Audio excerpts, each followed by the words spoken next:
আহি গ'ল 10 তাৰিখ দিনাই অৰুণোদয় আঁচনিৰ ৩,০০০ টকা সোমাবনে নাই নিশ্চয় আজিৰ এইটো ভিডিঅ'ত সবিশেষ জানিব পাৰিব। হয়, 10 তাৰিখ হৈছে পেঞ্চন আৰু অৰুণোদয়ৰ দিন। প্ৰত্যেক মাহৰ 10 তাৰিখ দিনাই কিন্তু অৰুণোদয় আঁচনিৰ লগতে শ্বহীদ কুশল কোঁৱৰ বৃদ্ধ পেঞ্চন আঁচনি, ইন্দিৰা মেৰী সাৰ্বজনীন বিধৱা পেঞ্চন আঁচনি, দীনদয়াল দিব্যাংগ সাহায্য আঁচনিৰ এইকেইটা আঁচনিৰ টকা সোমাই পৰে। হয়, এইবাৰো যিহেতু 10 জুন আহি আছে, 10 জুনত আপুনি অৰুণোদয় আঁচনিকে ধৰি আন কেইবাটাও আঁচনিৰ টকা পাব নেকি নিশ্চয় জনাই দি আছোঁ। সেয়েহে ভিডিঅ'টো এতিয়া লাইক কৰি শ্বেয়াৰ কৰি দিয়ক। যদি শ্বেয়াৰ কৰা নাই শ্বেয়াৰ কৰক, যদি পেজটো ফ'ল' কৰা নাই পেজটো এতিয়াই ফ'ল' কৰি ৰাখি দিয়ক, কিয়নো মই সবিশেষ আপোনালোকক চেনেলটোৰ মাধ্যমত জনাই দিম। যদি ইউটিউবত চাই আছে চেনেলটো ছাবস্ক্ৰাইব কৰি ৰাখি দিব।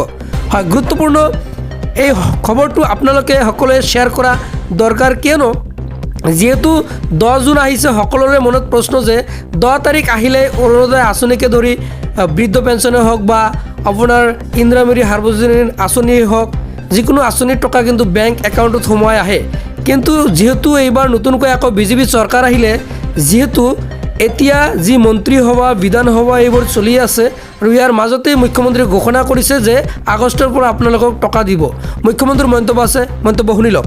6 জুলাইত অসম বিধানসভাৰ বাজেট অধিৱেশন আমি আহ্বান কৰিছোঁ, যাতে 1 আগষ্টৰ পৰা প্ৰতিটো চৰকাৰী আঁচনিৰ সুবিধা নিয়মীয়াভাৱে অসমৰ ৰাইজে পাব পাৰে।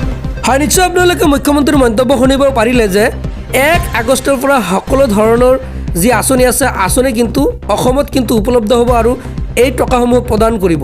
আৰু ৰেচন দোকানীসকলৰ পৰা আপোনালোকে ৰেচনৰ লগতে যি চাউল পায়, চাউলৰ লগতে চেনি, দালি, নিমখ লাভ কৰিব। পৰৱৰ্তী সময়ত আপোনালোকে মিঠাতেলো লাভ কৰিব পাৰে।